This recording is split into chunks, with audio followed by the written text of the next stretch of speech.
یہ سوال ہی نہیں کہ ہم میلاد مناتے ہیں، یہ بتائیے کہ میلاد کیوں نہ منائیں؟ آپ کوئی ایویڈنس ہے ان قرآن؟ یہ قرآن کے اندر منع ہے؟ جواب آتا نہیں۔ احادیث مبارکہ میں منع ہے؟ جواب آتا نہیں۔ کیا صحابہ کرام رضوان اللہ تعالی علیہم اجمعین نے منع کیا؟ جواب آتا نہیں۔ بڑی عجیب غریب بات ہے کہ آپ منع کرتے ہیں۔ اچھا جناب یہ دیکھیے کہ میں بڑے سادہ الفاظ میں بتانا چاہوں گا کہ اسلام کیا ہے۔ اسلام 4 چیزوں پہ مشتمل ہے۔ حضور نے جو فرمایا وہ اسلام ہے، حضور نے جو کیا وہ اسلام ہے، اور حضور نے جس سے منع کر دیا وہ اسلام ہے، اور حضور نے جس سے منع نہیں کیا وہ بھی اسلام ہے۔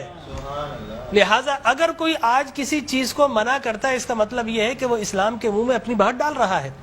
اب نہ اللہ سے بھول ہوئی نہ رسول سے بھول ہوئی، قیامت تک کی ساری ناجائز چیزوں کو قرآن مجید اور احادیث نبویہ میں بڑے بڑے بورڈ لگا دیے گئے کہ these are the prohibited thing, یہ حرام ہے، یہ حرام ہے، یہ حرام ہے، بڑے بڑے بورڈ لگا دیجیے۔ اور دیکھیں طریقہ اور اصول بھی یہی ہے کہ ہر جائز چیز کا نہیں بتایا جاتا۔ مثال کے طور پر اگر آپ کو کہیں جانا ہے تو آپ نے کبھی زندگی میں بورڈ نہیں دیکھا ہوگا کہ الاؤ ہے ادھر آ جائیے، نہیں، یہ کہیں نہیں لکھا ہوگا۔ ناٹ الاؤڈ ہوگا وہاں ضرور لکھا، جہاں ناٹ الاؤڈ ہوگا، پروہیبٹڈ ایریا ہوگا، وہاں پر بورڈ لگا ہوگا کہ یہاں داخلہ منع ہے۔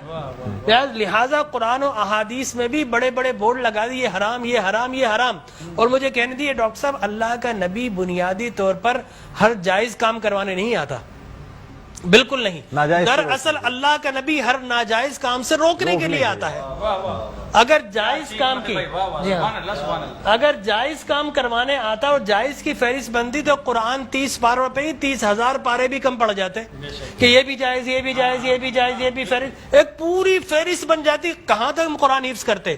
لہٰذا قرآن کے اندر اللہ کو جو ناپسند چیز ہے ان کا بیان ہے، اللہ کو جو پسند ہے ان کا بیان ہے۔ ہر جائز چیز اللہ کا نبی کروانے نہیں آتا۔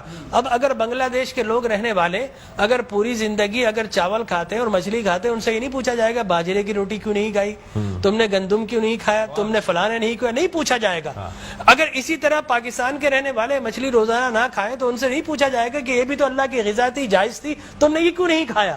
نہیں، ہر جائز چیز اللہ کو مطلوب نہیں ہے، اللہ کو مطلوب یہ ہے کہ ہر ناجائز کام سے روکا جائے۔ لہٰذا اللہ کے پیارے حبیب نے قیامت تک کی ساری ناجائز چیزوں سے منع کر دیا، نہ اللہ سے بھول ہوئی معاذ اللہ، نہ رسول سے بھول ہوئی، دین مکمل ہو گیا۔ اب اگر کوئی یہ کہتا ہے کہ یہ ناجائز، یہ بدعت، اس کا مطلب یہ ہے کہ کیا تجھ پر وحی نازل ہو گئی؟ باب نبوت تو بند ہو چکا ہے، اب تو کس بنیاد پر کر رہا ہے؟ دیکھیے اب کس بنیاد پر تم منع کر رہے ہو۔ اور میں آپ کو بتاؤں ڈاکٹر صاحب، یہ دین کا مسلمہ اصول ہے کہ کسی چیز کے جواز کے لیے کوئی ضعیف حدیث بھی کافی ہے، لیکن کسی چیز کے حرام یا بدعت ہونے کے لیے قرآن اور احادیث کی نص قطعی چاہیے آپ کو، اور حدیث متواترہ چاہیے، اس کے بغیر آپ کسی چیز کو حرام نہیں کر سکتے۔ اس لیے کہ اسلام گلا گھونٹنے کے لیے نہیں آیا، اسلام تو راحتیں دینے کے لیے آیا ہے۔ لہٰذا جو ناجائز چیزیں تھی اسلام نے وہ منع کر دی 1400 سال پہلے۔ اب اگر کوئی کہتا ہے کہ جناب آپ میلاد کیوں مناتے ہیں، تو میں کہتا ہوں یہ سوال ہی نہیں، بڑے احمق لوگ ہیں جو جائز کی دلیل مانگ رہے ہیں۔ ارے بھائی دلیل تو ناجائز کی ہوتی ہے، لہٰذا آپ ناجائز کی دلیل دیجئے کہ قرآن میں منع کیا کہ احادیث میں، بلکہ اب میں یہ کہتا ہوں اس بات کے بعد آپ قرآن پڑھیے، اللہ تبارک و تعالی نے 5 نبیوں کا میلاد قرآن میں بیان کیا ہے۔ حضرت آدم علیہ الصلوۃ والتسلیم کے میلاد نامے قرآن کے 5 رکوع پر متفرق، پہلا واقعہ ہی میلاد نامہ آدم ہے، فرشتوں کو جمع کیا، میں آدم کو پیدا کرنے والا ہوں، کیا کریں؟ سیلیبریشن کرو۔ آدم کی ولادت کا موقع، نفخت فیہ من روحی فقعوا لہ ساجدین، جیسے ہی میں یہ آنکھ کھول دے، یہ پیدائش ہو جائے، ولادت ہو جائے، تو تمہیں کیا کرنا ہے؟ اس کو سجدہ کرنا ہے۔ اللہ تبارک و تعالیٰ فرماتا ہے کل مجمعون الا ابلیس، سارے فرشتوں نے سیلیبریٹ کیا، آدم کو سجدہ کیا سوائے ابلیس کے۔ تو معلوم یہ ہوا کہ جس نے میلاد منایا اللہ نے اسے نورانی قرار دے دیا، اور جس نے انکار کیا اللہ نے اسے شیطانی قرار دے دیا۔ سبحان اللہ سبحان اللہ۔ لہٰذا اسی طرح میں 2 منٹ بس، اسی طریقے سے سورہ قصص میں حضرت موسیٰ علیہ الصلوۃ والتسلیم کی میلاد نامہ اللہ نے 28 ابتدائی آیات میں بیان کیا. اور حضرت یحییٰ علیہ الصلوۃ والتسلیم کا میلاد نامہ سورہ مریم میں کیا سلام علیہ یوم ولدا، سلام ہو یحییٰ پر کس دن؟ جس دن وہ پیدا ہوئے. لہذا نبی پیدا ہو رہا تو اللہ سلام بھیج رہا ہے.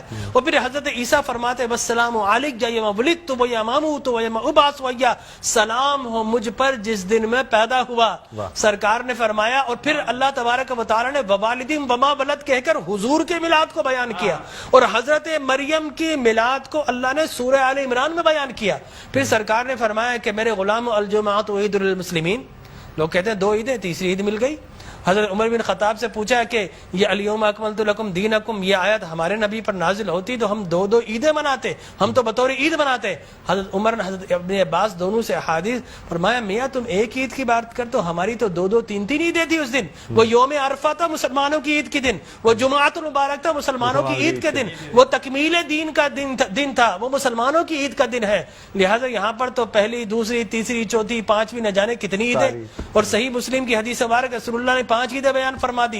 ایام تشریق، ایام یوم نحر، اس کو سرکار نے عید قرار دیا. لہٰذا معلوم یہ ہوا کہ سرکار دو عالم. اور پھر میں عرض کر رہا تھا کہ آدم پیدا ہوئے، فرمایا الجمعۃ عید للمسلمین، جمعہ مسلمانوں کی عید کا دن. فرمایا رسول اللہ کیوں؟ فرمایا فیہ خلق آدم، اس لیے کہ اس دن تمہارے باپ آدم پیدا ہوئے. معلوم ہو آدم پیدا ہو تو عید کا دن، اور جس دن فخر بنی آدم پیدا ہو ہزاروں عیدوں کا عید.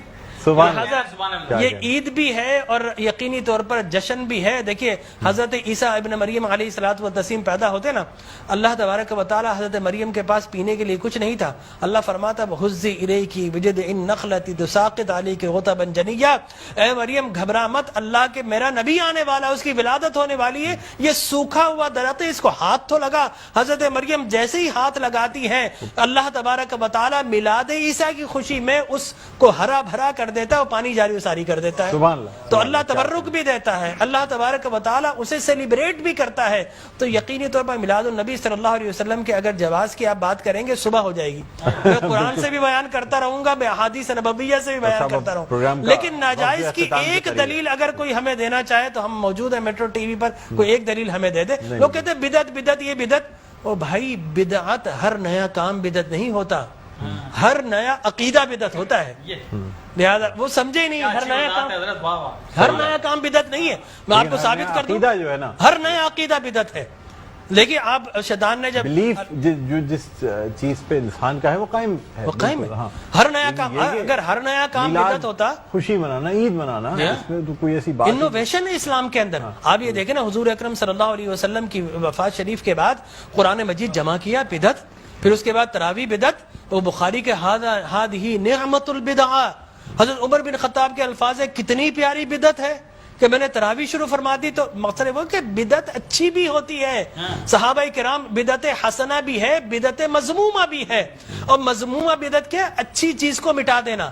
اور بدعت حسنہ کیا ہے؟ کسی اچھی کام کا جاری کرنا.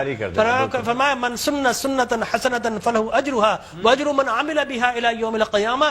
جو کسی اچھی سنت، اچھے کام کو جاری کرتا ہے، اس کے بعد قیامت تک اگر لوگ اس کام کو جاری رکھیں تو اس بگنر کو اللہ تبارک و تعالی اجر و ثواب عطا فرماتا ہے. ہماری ٹرانسمیشن کا